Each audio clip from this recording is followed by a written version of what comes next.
Muchas gracias, queridos hermanos, por estar siempre en sintonía de nuestro programa. El tema que vamos a tratar esta semana lo hemos titulado El destino final de los malos. El destino final de los malos, y quiero invitarle que me acompañe en la lectura de la palabra de Dios en el profeta Nahum, capítulo 2, versículos del 11 al 13. Libro del profeta Nahum, capítulo 2, versículos del 11 al 13, y dice la palabra de Dios: ¿Qué es de la guarida de los leones y de la majada de los cachorros de los leones, donde se recogía el león y la leona, y los cachorros de león, y no había quien los espantase? El león arrebataba en abundancia para sus cachorros, y ahogaba para sus leonas, y llenaba de presa sus cavernas y de robo sus guaridas.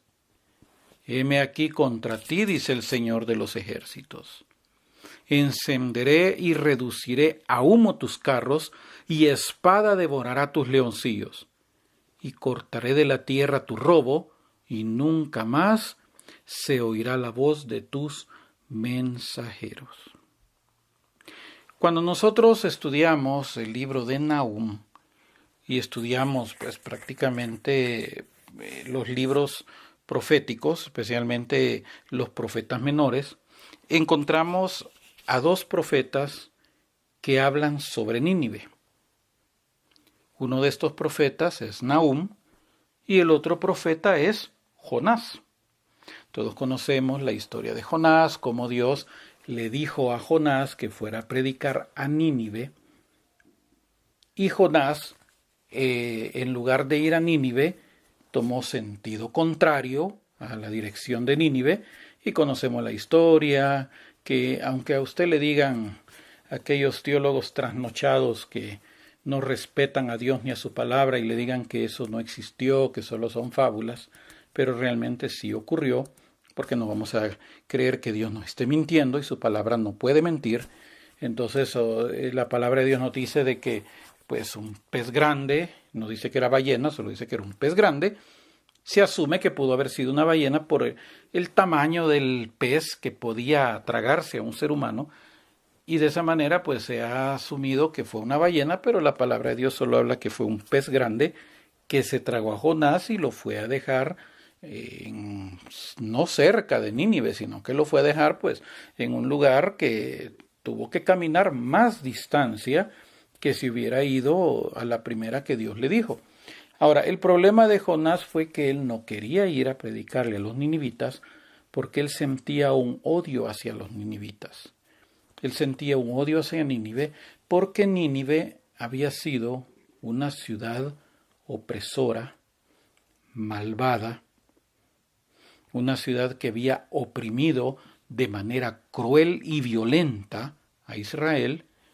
Entonces ahora Dios le está diciendo a Jonás que les vaya a predicar para que se conviertan.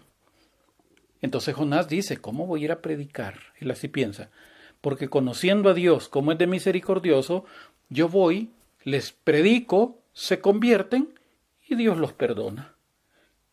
Y yo lo que quiero es que los castigue. Lo que yo quiero es que Él haga justicia contra todo el daño que nos han hecho a nosotros los israelitas. Él quería ver la justicia. Él quería que Dios derramara fuego sobre los ninivitas y se los acabara, los exterminara, así como lo que pasó en Sodoma. Entonces Jonás tenía temor y tenía, pues claro, era su forma de pensar que él iba a llegar a predicar y resulta que se iban a convertir, y eso fue lo que ocurrió. Jonás les predica y el rey de Nínive en ese momento ordena ayuno, ordena sentarse en ceniza, con cilicio, una tela gruesa, ordena penitencia, y prácticamente se da lo que Jonás no quería, que se convirtieran y que Dios los perdonara. Pero también hubo otro profeta, en este caso Nahum, que Dios lo manda a predicar a Nahum para que pudiera también el pueblo convertirse, pero en esta ocasión pues ya el pueblo ya habían pasado algún tiempo y simplemente no quiso la conversión. Jonás pudo ver una conversión temporal de Nínive, pero Nahum viene y les da también un mensaje, aunque no se sabe exactamente pues en detalle, solamente pues Jonás dijo que Nínive iba a ser destruida. Ahora Nahum sí les está dando un mensaje un poco más claro, más puntual, porque el mensaje de Nahum es presentar ya lo que Dios le va a hacer a los ninivitas, que se los va a acabar, que los va a destruir. Y los va a destruir porque los ninivitas eran terriblemente malos. Yo le invito para que usted haga un estudio aparte y usted investigue y empiece a ver quiénes eran los ninivitas y todas las crueldades que hizo el pueblo de Nínive hacia los demás pueblos que ellos fueron conquistando. Entonces Nahum viene y les da este mensaje.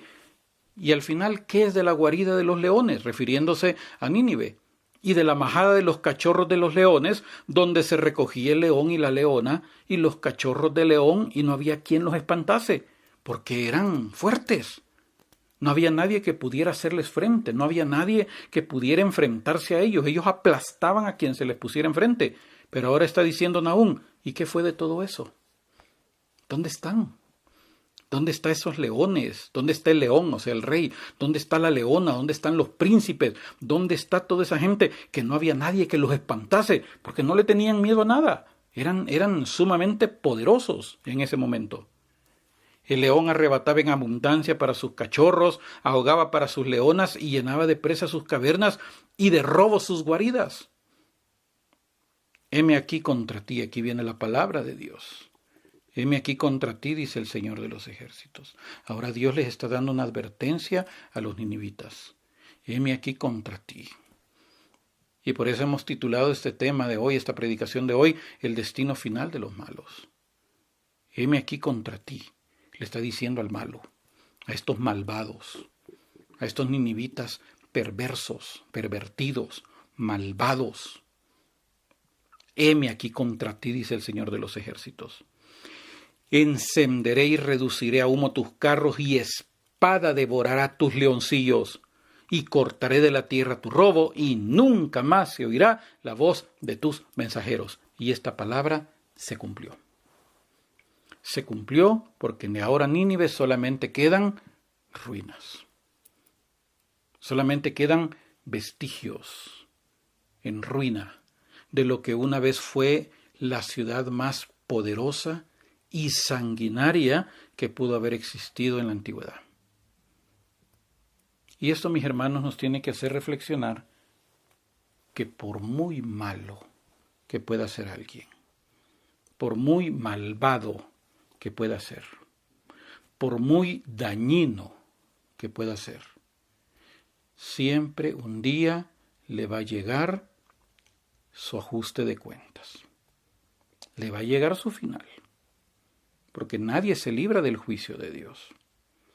Es cierto que Dios puede tener misericordia y Dios puede perdonar, pero acuérdese que hay consecuencias que se arrastran. Porque, mi querido hermano, qué tristeza, a lo largo de mi vida, y me imagino que usted también, usted ha conocido gente que tiene una maldad en su vida. Son gentes malas por naturaleza, perniciosas, que se gozan, se deleitan haciendo el mal al prójimo, que no se tocan las entrañas para dañar, es más, se deleitan dañando al prójimo. Una situación muy terrible para este tipo de personas. Yo conocí a una persona, a un muchacho hace casi más de 30 años. En determinado momento fuimos compañeros de trabajo. Yo recuerdo que a este muchacho le decían de apodo el germen de la maldad, porque era un tipo tan malvado, pernicioso. Y así yo pude conocer a muchos, incluso dentro de la iglesia evangélica, cuando yo estuve en aquella época dentro de la denominación y conocí gente de otras denominaciones, gente malvada. Gente perversa, gente que no se tocaba los hígados para mentir, para difamar, para engañar, con tal de conseguir puestos, con tal de conseguir una posición. Y eso lo encontramos en todas partes, en los trabajos, en las iglesias, en los movimientos, en los grupos de oración. ¿Cuánta gente, especialmente dentro de la iglesia católica, no va donde el Padre Y hay gente que comete, dentro de los lineamientos de la Iglesia Católica, el sacrilegio de utilizar el sacramento de la confesión para ir a chismear del prójimo. Hay gente que se ocupa de eso, de ir a confesarse, pero ya estando confesar, en el momento empieza a decir, pero padre, también le quiero contar algo.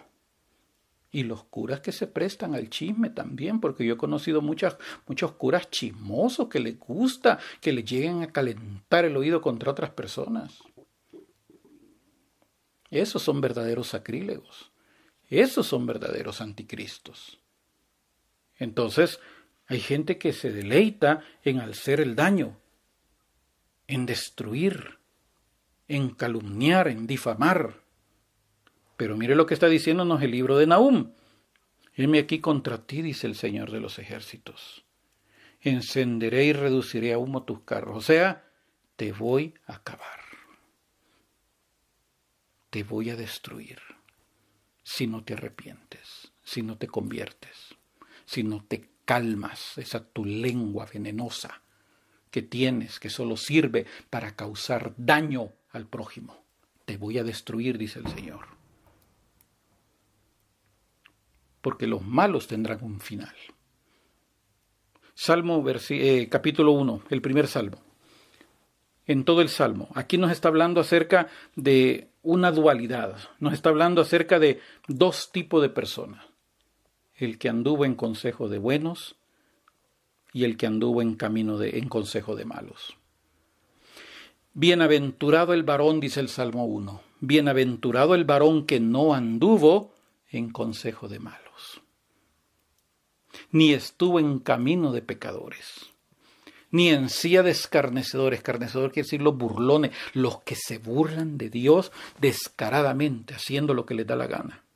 Ni en silla de escarnecedores se ha sentado, sino que en la ley del Señor está su delicia, y en su ley medita de día y de noche. ¿Se da cuenta por qué la importancia de leer la palabra de Dios todos los días y, si es posible, 2 veces al día? Los israelitas en el Antiguo Testamento, ellos ofrecían 2 sacrificios al día.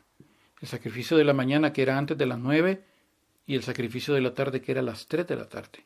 Precisamente Jesús murió a la hora del sacrificio de la tarde. Ofrecían 2 sacrificios, 2 holocaustos. Entonces ahí podemos tomar una idea de, por eso dice aquí, en la ley, medita en la ley día y noche. Hacer 2 veces, 2 tiempos durante el día para sentarnos y leer un momento la palabra de Dios y orar. Entonces el varón, el hombre, la mujer, que no anduvo en ese consejo de malos, que no se prestaba para el chisme, que no se prestaba para dañar al prójimo, que no se unía con otros para venir y ser veneno hacia otra persona, sino que al contrario, se deleitaba en la ley del Señor.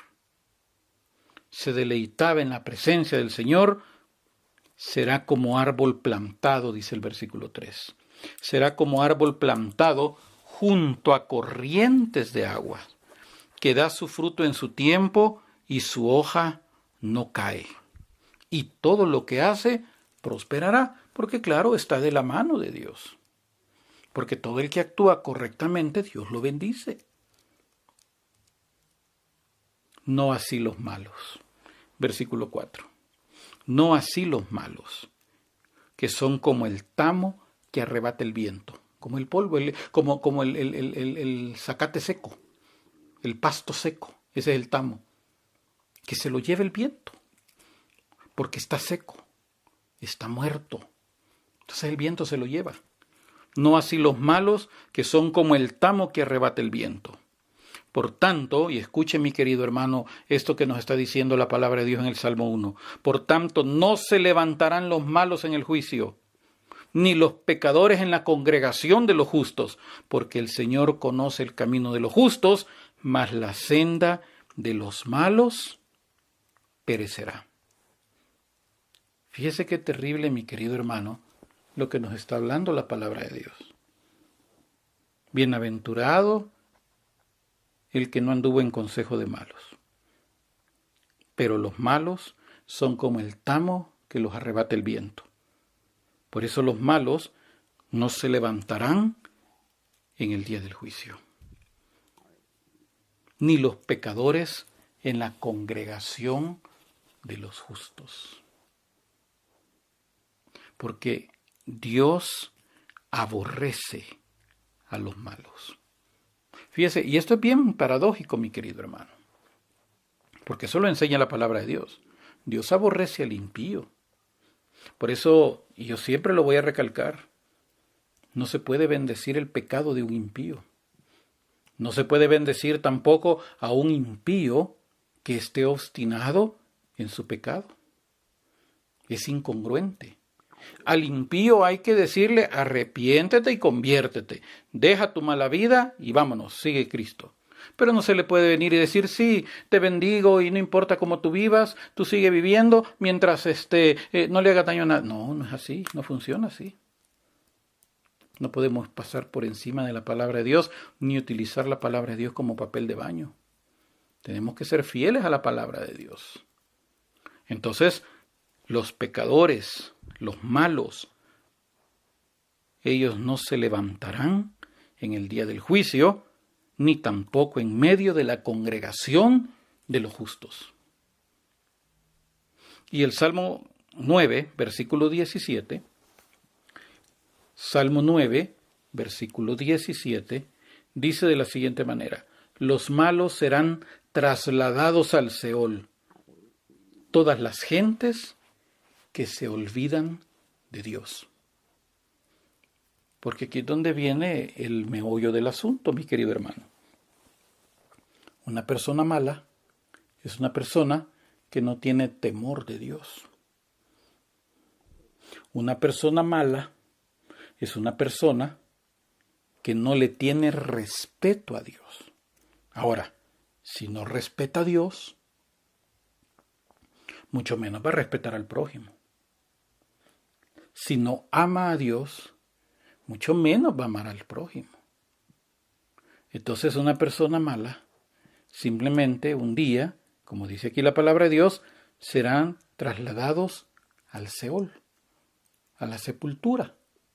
El Seol, entendamos lo que estamos hablando en el Salmo 9, o sea, estamos hablando en el Antiguo Testamento. Cuando se refiere al Seol, se refiere al lugar donde estaban los muertos. Que en esa época no se tenía un concepto como ahora de cielo y de infierno. Por eso es que aquellos señores que se hacen llamar testigos de Jehová, ellos se equivocan al decir que el Seol es el infierno, que es la sepultura, en donde la memoria es puesta en el olvido, y ahí donde vienen y se equivocan algunos diciendo que los que ya murieron están dormidos, porque ese era el concepto del Antiguo Testamento, pero en el Nuevo Testamento ya no. En el Nuevo Testamento claramente se enseña que el muerto está despierto. Y los que están muertos están vivos. Porque Dios no es Dios de muertos, sino Dios de vivos. Y si se condenaron, están vivos, sufriendo su condenación. Y si se salvaron, están vivos, disfrutando de la gloria de Dios. Pero estamos hablando en el Antiguo Testamento, en donde era un lugar donde iban justos, donde iban malos, pero que cuando fue la muerte de Cristo y Él, como dice el credo, el símbolo de los apóstoles, descendió a los infiernos. La palabra que se ocupa es la palabra Seol, infierno, que era la sepultura. Él descendió al lugar de los muertos a predicar, dice Pedro, a los espíritus que estaban ahí, a las almas que estaban ahí, y les llegó a predicar que Él era el Mesías que ellos murieron esperando. Saca esas almas, las lleva al cielo, al paraíso, donde ya estaba el ladrón esperando, las lleva al paraíso, y luego Él desciende otra vez a ese lugar para salir victorioso de la tumba. Ese fue el misterio de su resurrección, de su muerte y resurrección. Entonces, en el Antiguo Testamento, pues todos estaban en el mismo lugar esperando que llegara el Mesías. Pero después de Cristo, ese lugar se convierte en lugar de tormento. En un lugar donde, cuando leemos la historia del rico y Lázaro, dice que hay una cima puesta, o sea, una montaña, un abismo entre los dos, un abismo. en donde no se puede pasar de un lugar a otro. No puede pasar nadie de ese lugar al otro. Están en tormento y ahí estarán en tormento por toda la eternidad. Porque fueron malos. Porque decidieron ser malos. Porque aunque se les predicó y se les avisó, y aunque vinieron los profetas como en el Antiguo Testamento, ellos incluso hasta mataron a los profetas. Porque eran malos y no querían convertirse. Y muchos de ellos eran muy religiosos, porque se acuerda que Jesús les dijo claramente a los religiosos de su momento, que eso aplica con los religiosos de nuestro tiempo también.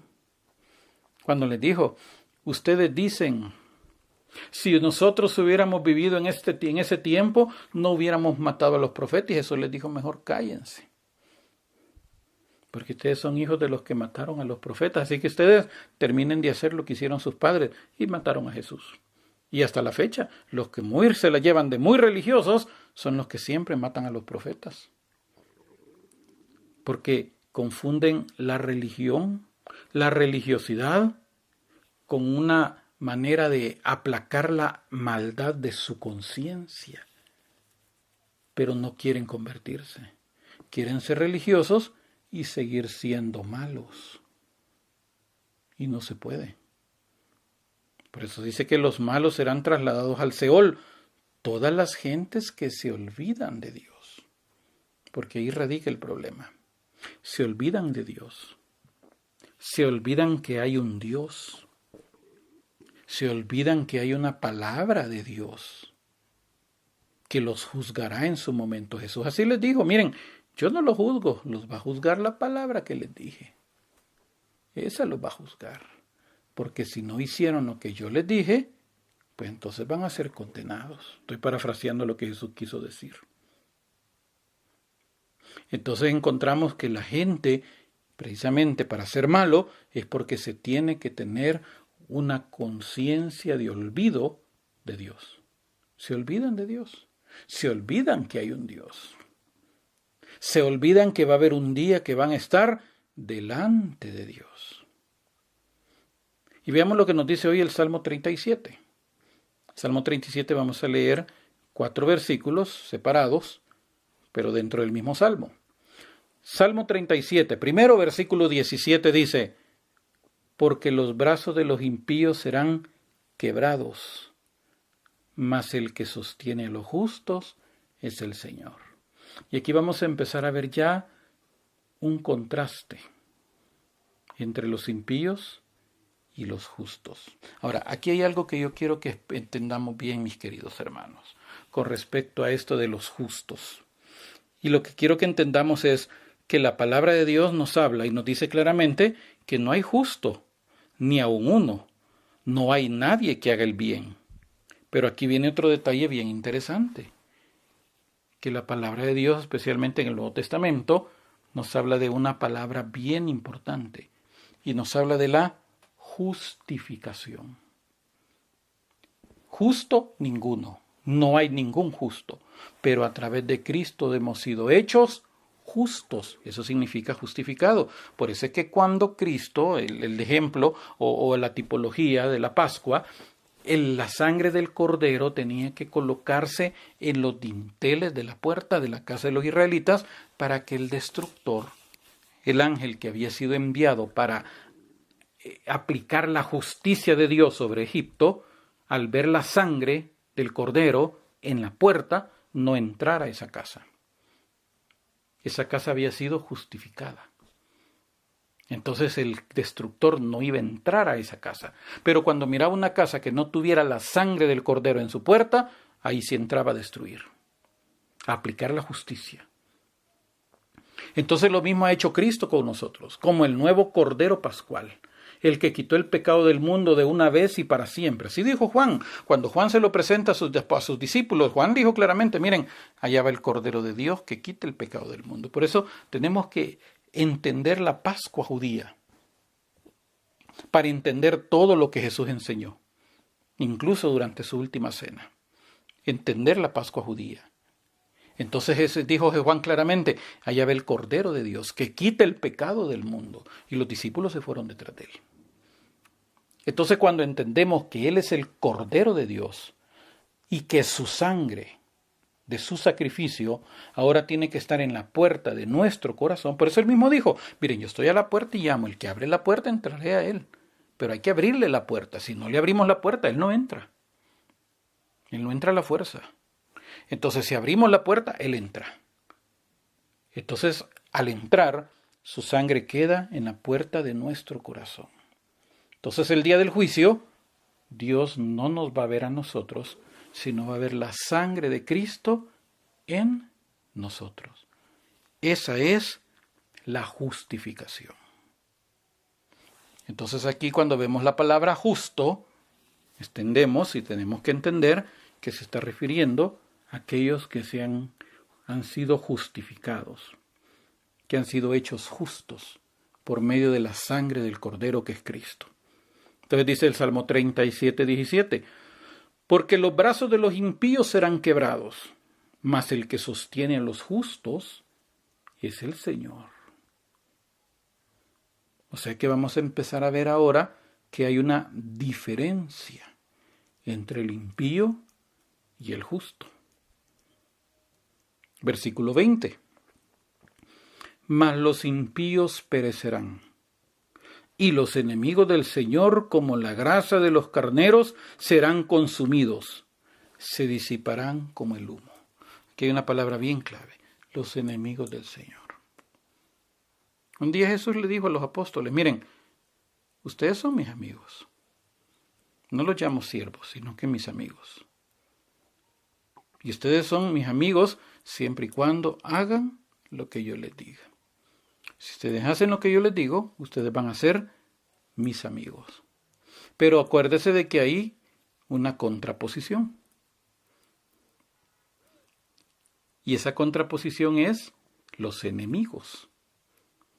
O sea que para Dios, o somos amigos, o somos sus enemigos. Es bien sencillo. Si hacemos lo que Él dice, somos sus amigos. Si hacemos lo que nos ronca la gana y hacemos lo que queremos y somos sus enemigos. Si hacemos lo que Él nos dice, somos sus amigos.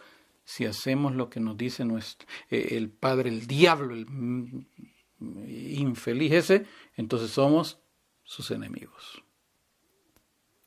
Entonces con Dios no hay términos medios. O somos, o somos. O somos sus amigos, o somos sus enemigos. No podemos jugar a dos cosas. Entonces, los impíos perecerán, dice el versículo 20. Y los enemigos del Señor, como la grasa de los carneros, serán consumidos, se disiparán como el humo, quemados y desaparecidos. Quemados y acabados. Versículo 28. Siempre el Salmo 37. Versículo 28. Porque el Señor ama la rectitud y no desampara a sus santos. Oiga, el Señor ama la rectitud y no desampara a sus santos. ¿Y quiénes son sus santos? Usted y yo, mi querido hermano. Cuidado con aquellos que le vengan a decir, nadie puede ser santo, porque esa es la voz del diablo. Porque hemos sido llamados a ser santo. Y santo quiere decir alguien que se ha consagrado a Dios. Y si nosotros hemos decidido entregarle nuestra vida, nosotros ahora somos santos delante de Él. Por eso Pablo escribe mucho a los santos que están en tal iglesia, a los santos, y no crea que los santos eran las imágenes, no existían en ese momento que Pablo escribió. Se refiere a los miembros de la iglesia, a los que estaban perseverando en la fe. El Señor ama la rectitud y no desampara a sus santos. Para siempre serán guardados, mas la descendencia de los impíos será destruida. Y óigame, mi querido amigo, hoy me refiero a aquellos que están escuchando este programa y son malos. Oiga, su descendencia será destruida si no se enmienda delante de Dios. Porque lo que uno hace, las consecuencias del pecado de uno, la arrastran los hijos. Hace muchos años yo grabé un tema, una predicación llamada que los padres, cómo los padres pueden maldecir a los hijos. Y hablaba precisamente sobre eso, que el pecado de los padres alcanza a los hijos. Entonces viene alguien con delirios de teología y me dice que eso estaba equivocado cuando lo estaba leyendo con la Biblia. Sí, pero es que en el pasaje de Ezequiel dice que los padres no van a cargar con la culpa de los hijos, ni los hijos la culpa de los padres. O sea, estamos hablando no del pecado en sí, de la culpa. Estamos hablando de las consecuencias del pecado. Porque si no, póngase a pensar en algo. ¿El pecado del rey Saúl le afectó a su descendencia, sí o no? Si usted ha leído la Biblia, se va a dar cuenta que sí. Si usted no la ha leído, pues no me entiende lo que le estoy hablando. Pero si usted la ha leído, sabe muy bien que cuando el rey Saúl pecó, desobedeció, hizo lo que le dio la gana, ofreció sacrificio que no le correspondía a él, no hizo lo que Dios le mandó que hiciera cuando fue lo de Amalec, y aparte de todo eso, consultó una divina que estaba prohibido en la palabra de Dios, él perdió el reinado, murió en la batalla, murieron sus hijos, y el hijo del hijo de él, o sea, su nieto, quedó lisiado, porque cuando llegó la noticia a la ciudad, a Israel, llegó la noticia de que había muerto el rey Saúl y que había muerto Jonatán, la nodriza agarró al niño y salió corriendo, se cayó y se quebró las piernas el niño y quedó cojo. Y quedó en estado de mendicidad prácticamente, hasta que David lo restituyó. Ahora dígame, ¿qué culpa tenía esa criatura? ¿Qué culpa tenía esa criatura? Después de haber sido el príncipe heredero, el segundo en línea de sucesión, porque el primero era su padre Jonatán, el segundo era él, en línea de sucesión para ser rey de Israel, ahora vivir escondido y cojo, por culpa del pecado de su abuelo. Dígame si no trae consecuencias. Por eso hay que pensar muy bien antes de hacer maldades. Hay que pensarlo muy bien porque todas las maldades que nosotros hagamos hacia alguien, nuestros hijos y nuestros nietos y quizás hasta la 10ª generación pagará esas consecuencias. Oiga lo que le estoy diciendo.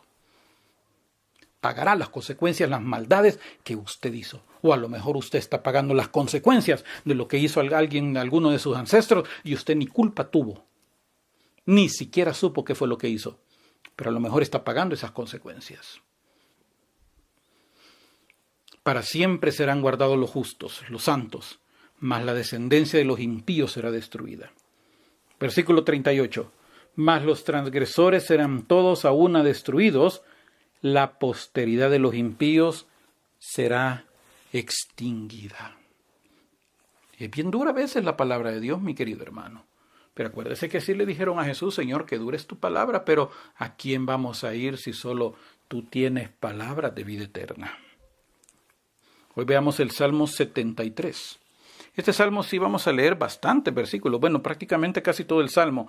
28 versículos de este Salmo. Salmo 73. Y siempre hay que leerlo con la mirada puesta en que hay una dualidad. Hay dos situaciones, el justo y el malo. Ciertamente es bueno Dios para con Israel, para con los limpios de corazón. Escuche lo que dice la palabra de Dios. Es bueno para con los limpios de corazón. En cuanto a mí, casi se deslizaron mis pies. Ahora, aquí vamos a ver también, mi querido hermano, en este salmo, un detalle bien interesante. El salmista está hablando acerca de que él vio cómo los malos prosperaban y a los buenos les iba mal, porque también esa es otra paradoja. Mire lo que dice: en cuanto a mí casi se deslizaron mis pies, por poco resbalaron mis pasos, porque tuve envidia de los arrogantes, viendo la prosperidad de los impíos. Porque aquí vamos a encontrar ahora en este salmo que hay veces que a los malos les va mejor que a los buenos. Nada menos hoy en la mañana estaba viendo un meme de alguien, estaba apareciendo ahí, estaba diciendo, bueno, dice, Mis amigos se emborrachan y después de la fiesta, todos borrachos, se van manejando y no les pasa nada. Si yo llego a emborracharme, Diosito me va a usar de ejemplo. Diosito, leí como que fuera muñequito, pero ahí estaba diciendo, Diosito me va a usar de ejemplo. Y no es broma, mis queridos hermanos. Mire, hay gente que hace tantas maldades y no vaya un día nosotros a querer hacer algo y a nosotros nos cae. Porque cuánta gente no se pasa una luz en rojo, cuánta gente no se las pasa, cuánta gente no comete infracciones y nunca les pasa nada. No vaya usted a dejar mal estacionado su vehículo y lo viene a encontrar hasta con cepo en la llanta. Pero porque Dios también tiene un trato diferente para nosotros. Pero en este caso, el salmista en el Salmo 73 está entrando en una etapa de desánimo espiritual porque está viendo que a los buenos les va mal y a los malos les va bien. Y prácticamente está como reclamándole a Dios. Y estaba desanimándose por eso. En cuanto a mí, casi se deslizaron mis pies, casi se deslizaron mis pies. Por poco resbalaron mis pasos, porque tuve envidia de los arrogantes, viendo la prosperidad de los impíos, porque no tienen congojas por su muerte, pues su vigor está entero. No pasan trabajos como los otros mortales, ni son azotados como los demás hombres. Por tanto, la soberbia los corona, se cubren de vestido de violencia. Los ojos se les saltan de gordura, logran con creces los antojos del corazón. Se mofan y hablan con maldad de hacer violencia. Hablan con altanería. Ponen su boca contra el cielo y su lengua pasea la tierra. Por eso, Dios los hará volver a su pueblo aquí. Y aguas en abundancia serán extraídas para ellos. Y dicen, ¿cómo sabe Dios? Y hay conocimiento en el Altísimo, o sea, se burlan de Dios. He aquí, estos impíos, sin ser turbados del mundo, alcanzaron riquezas. Verdaderamente, ahora viene ya una etapa de desánimo espiritual por parte del salmista. Porque él está diciendo, estos infelices les va bien, se burlan de Dios, hacen lo que les da la gana, hablan con violencia y tienen el poder para hacerle daño a otra gente. Y todo les sale bien. Y prosperan. Y viene en el versículo 12, dice, el versículo 13, verdaderamente en vano he limpiado mi corazón. Ahora viene el desánimo. Entonces, ¿de qué sirve que yo haya hecho el bien? Y aquí es donde muchos se equivocan.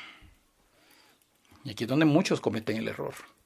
Pues no dice, si a estos bandidos les va bien en todo lo que hacen, y yo también me voy a hacer igual que ellos. Y uno nomás piensa así, ya le cae la pedrada a uno.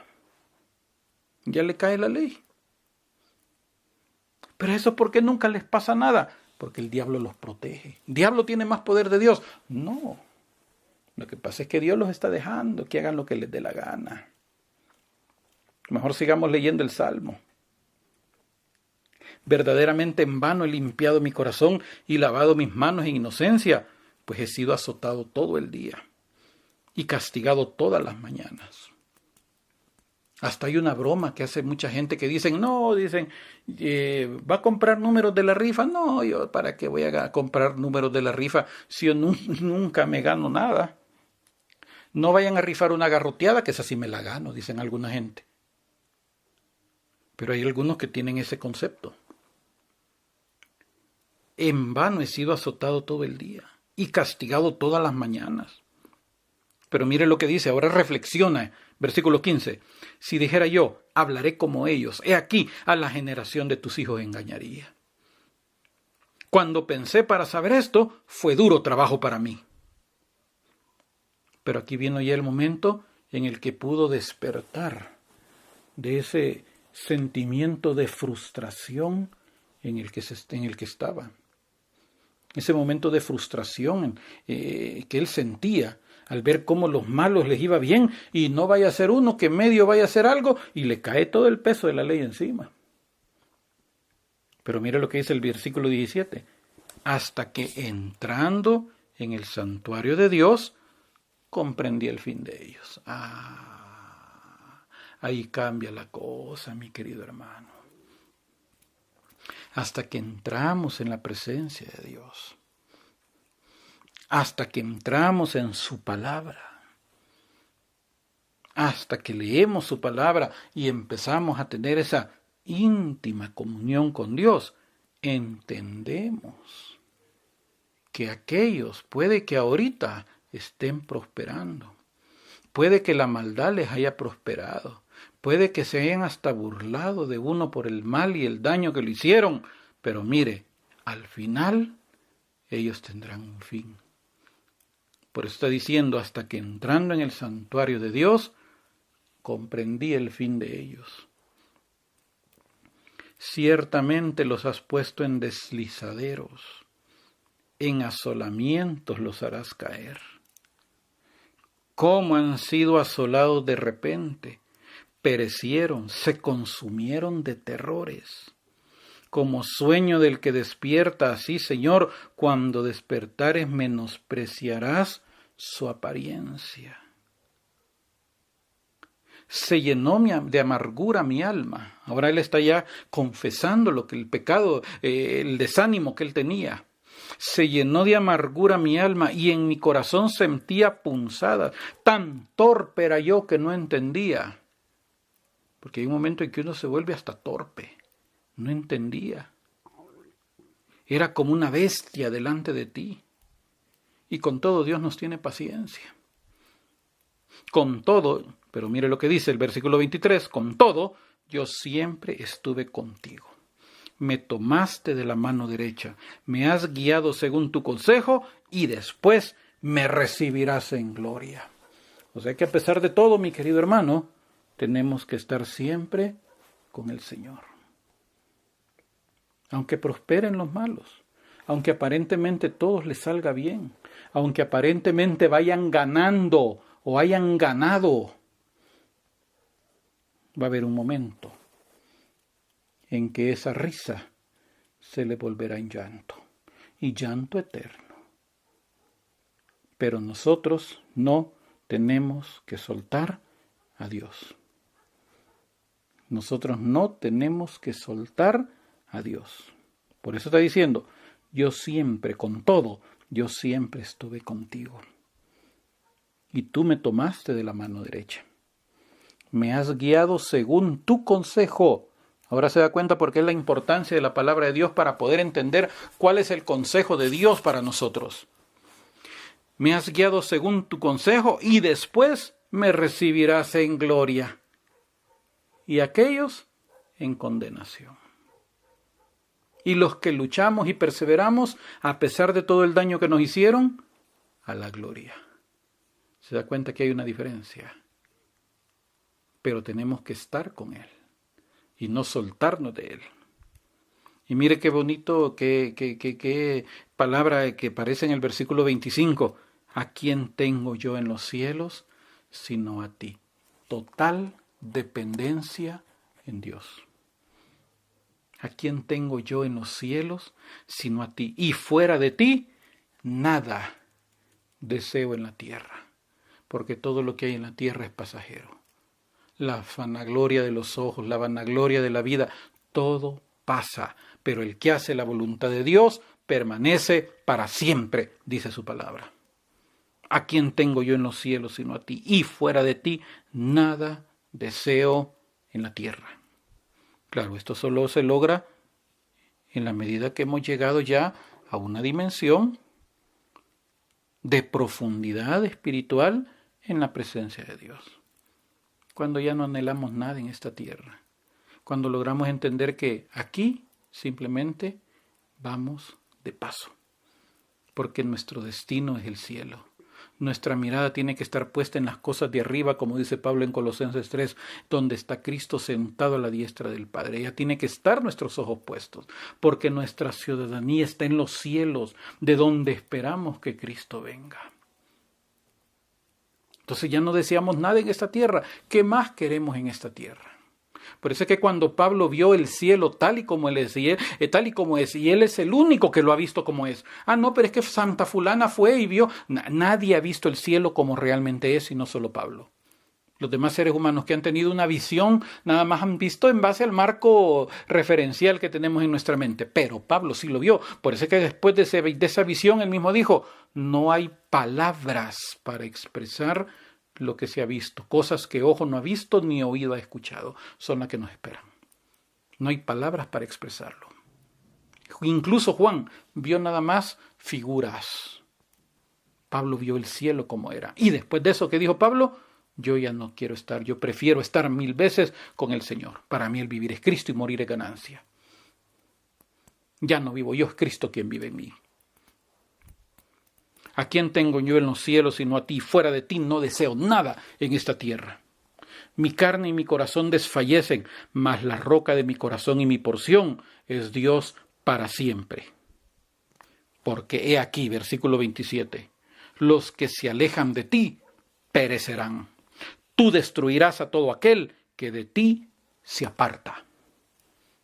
¿Se da cuenta qué tristes, mi querido hermano, aquellos que se apartan de Dios?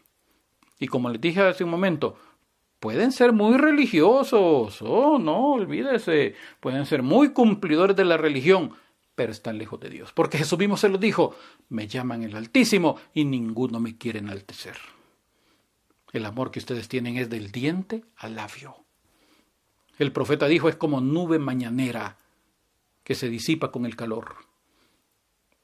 En mi país decimos llamarada de tusa, en otros países dicen llamarada de petate. Pero todo es pura emoción. Y muchos simplemente puro fariseísmo, sepulcros blanqueados. Por fuera aparentan, por dentro están podridos, muertos. He aquí los que se alejan de ti perecerán. Tú destruirás a todo aquel que de ti se aparta. Pero en cuanto a mí, ahora vengo yo. Los demás, cada quien vela. Hay un dicho que dice, cada quien vele por su santo. De ahí, pero yo, mi caso. Pero en cuanto a mí, yo no sé usted. ¿Se acuerda aquel corito que se canta tanto en la iglesia evangélica como en la iglesia católica? Yo no sé a lo que tú has venido, pero yo he venido a alabar a Dios. O sea, lo que tú has venido, lo que tú haces, lo que tú vas a hacer, lo que tú quieras hacer, ese es tu problema. Yo. En cuanto a mí, el acercarme a Dios es el bien. Ahora, si tú quieres bien, bendito Dios, vamos todos juntos en el mismo camino. Pero si no, pues, tu problema. En cuanto a mí, el acercarme a Dios es el bien. He puesto en el Señor mi esperanza para contar todas tus obras. Y aquí viene la pregunta, mi querido hermano.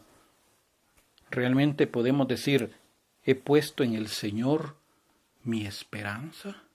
¿Realmente lo esperamos a Él? ¿Esperamos su venida? ¿Esperamos ir un día donde Él? ¿O vivimos como muchos que dicen, ay, solo Dios sabe, nadie puede saber? Ignorantes de la palabra de Dios, blasfemos de la palabra de Dios, cuando ya Dios claramente dijo en su palabra con respecto a la salvación. Entonces la pregunta es, ¿tenemos puesta nuestra esperanza solo en el Señor? ¿O andamos divagando todavía? Por eso dice, en cuanto a mí, el acercarme a Dios es el bien. He puesto en el Señor mi esperanza para contar todas sus obras. Vamos a terminar ya el programa con un último pasaje, bastante largo también, tomado del Evangelio según San Mateo, capítulo 13, versículos 24 al 30. Mateo 13, versículos 24 al 30 y versículos 36 al 43. Eso se está refiriendo a una parábola que muy poca atención le hemos puesto, porque esta parábola está después de la parábola del sembrador. Ahora, esta parábola no nos gusta. La del sembrador sí, qué bonito, el sembrador salió a sembrar. Pero esta parábola De esta parábola casi no se predica. Bueno, yo en lo personal he escuchado muy pocas predicaciones, o más, no recuerdo ni una, sobre esta parábola. Porque es muy fuerte. Y porque es una realidad. Y hoy vamos a hablar dentro de nuestras comunidades de iglesia. Dentro de nuestras iglesias.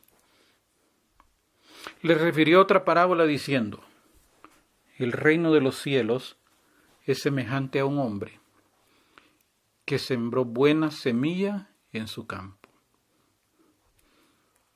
Pero mientras dormían los hombres, los que deberían estar cuidando el campo, los pastores del campo, mientras dormían los hombres, vino su enemigo y sembró cizaña entre el trigo y se fue. La cizaña es una planta parásita. Ya ustedes ya conocen y han oído muchas veces la explicación. Se parece mucho al trigo, es igual al trigo. Crece a la par del trigo, pero le roba, le chupa los nutrientes al trigo, lo debilita al trigo. Prácticamente mata al trigo, pero se ve igual al trigo. Mientras dormían, vino su enemigo y sembró cizaña entre el trigo, y se fue. Y cuando salió la hierba y dio fruto, entonces apareció también la cizaña. Vinieron entonces los siervos del padre de familia y le dijeron: Señor, ¿no sembraste buena semilla en tu campo? ¿De dónde pues tienes cizaña?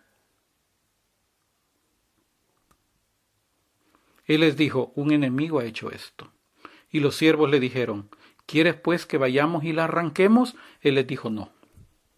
No sea que al arrancar la cizaña, arranquéis también con ella el trigo. Dejad crecer juntamente lo uno y lo otro hasta la siega, y al tiempo de la siega yo diré a los segadores: recoged primero la cizaña y atadla en manojos para quemarla, pero recoged el trigo en mi granero. Versículo 36. Entonces, despedida la gente, entró Jesús en la casa. Y acercándose a él sus discípulos le dijeron: explícanos la parábola de la cizaña en el campo. Respondiendo él les dijo: el que siembra la buena semilla es el Hijo del Hombre. El campo es el mundo. La buena semilla son los hijos del reino. Y la cizaña son los hijos del malo. Ay, pero vienen las viejitas y dicen: no, si todos somos hijitos de Dios. ¿Cuál hijito? Todos hijitos de Dios. No, no existe eso. Eso solo lo dice la gente ignorante que no conoce la palabra de Dios.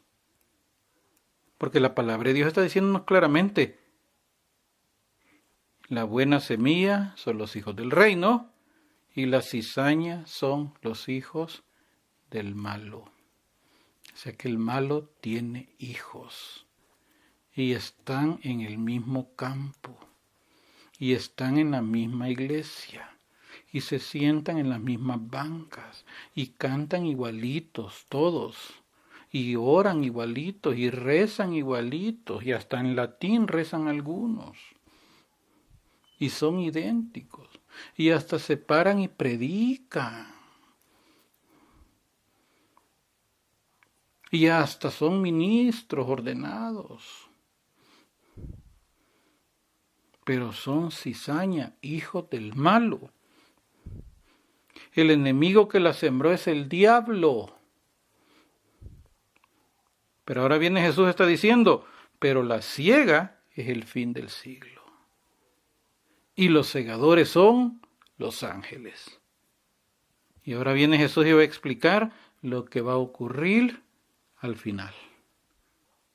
De manera que como se arranca la cizaña y se quema en el fuego, así será en el fin de este siglo. Enviará el Hijo del Hombre a sus ángeles y recogerán de su reino a todos los que sirven de tropiezo y a los que hacen iniquidad, y los echarán en el horno de fuego. Allí será el lloro y el crujir de dientes. Se lo repito. Enviará el Hijo del Hombre a sus ángeles y recogerá de su reino a todos los que sirven de tropiezo, a todos los que hicieron tropezar. ¿Se acuerda lo que dijo Jesús? Ay de aquel que haga tropezar a uno de estos pequeños. Mejor le fuera que le amarraran una piedra, se amarrara una piedra al cuello y se tirara al mar. Recogerá a todos los que sirven de tropiezo y a los que hacen maldad, y los echarán en el horno de fuego. Ahí será el lloro y el crujir de dientes. Ahí, mi querido hermano, ahí será el destino final de los malos. Los echarán al horno de fuego y ahí será el lloro y el crujir de dientes. Entonces los justos resplandecerán como el sol en el reino de su Padre. El que tiene oídos para oír, oiga.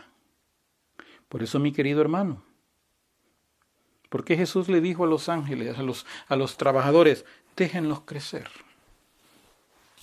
Déjenlos crecer. Y al final, vamos a ver. Porque la cizaña nunca da fruto. Y Jesús dijo que el árbol que no da fruto se corta y se echa al fuego. Entonces los hijos del malo nunca dan fruto de justicia. Pero tristemente, estamos en una etapa, como el libro de Eclesiastés lo dice, hay siervos a caballo y príncipes que andan a pie. ¿Qué significa eso? Que hay hijos del reino, hay hijos de Dios, que son tratados como animales, como siervos, como lo peor, mientras los hijos del malo son exaltados y tratados como que fueran grandes príncipes. Porque hoy a lo malo se le dice bueno y a lo bueno se le dice malo. Hemos llegado ya a ese punto. En donde a lo malo se le dice bueno y al bueno se le dice que es malo. Pero óigame, mi querido hermano. Y mi querido amigo también. Si usted es de los hijos del malo, y usted es malo, y usted cizaña en el trigo, escuche bien cuál va a ser su destino final.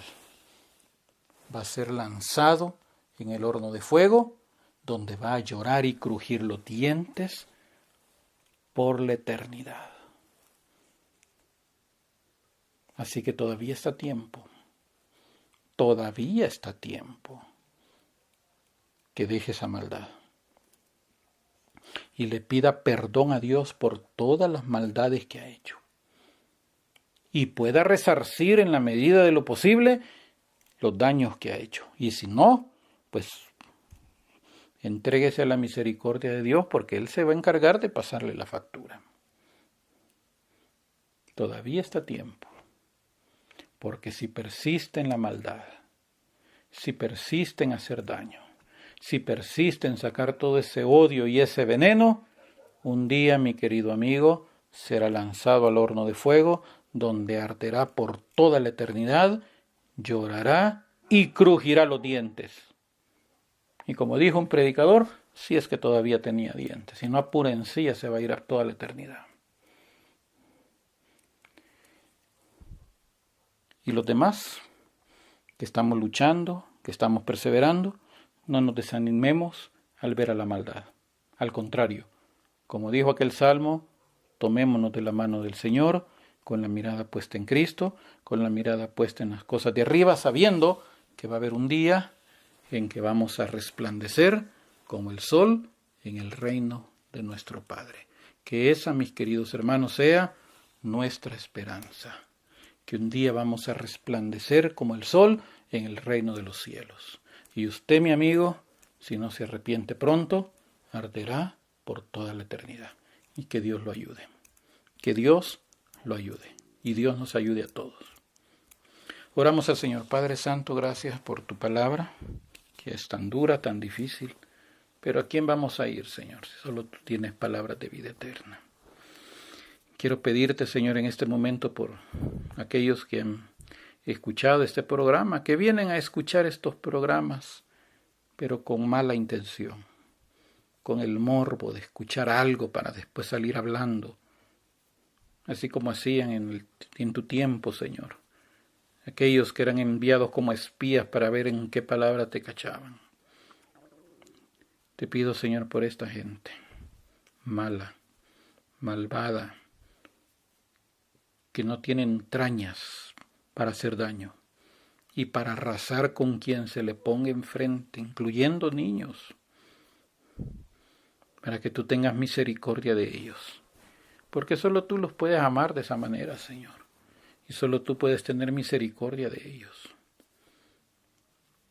Y a nosotros, Señor, ayúdanos no a ser como Jonás, sintiendo odio hacia esas personas. Al contrario, sintiendo misericordia por ellos.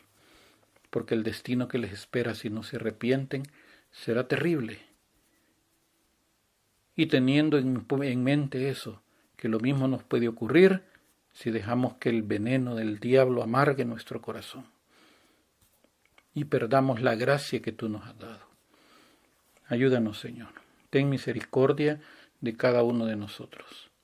Y ayúdanos a tener nuestra mirada puesta en ti para que podamos un día resplandecer por toda la eternidad. Ten misericordia, Señor, y ayúdanos para que tú puedas venir a nosotros, para nosotros poderte entregar nuestra vida al 100%, Señor, 100%, para que tú seas el Señor de nuestra vida. Gracias te damos, Señor, en el nombre de Jesucristo, nuestro Señor y Salvador. Amén. Muchas gracias, queridos hermanos, por haber estado en sintonía de nuestro programa y con la ayuda del Señor continuaremos en nuestro próximo programa. Que Dios les bendiga.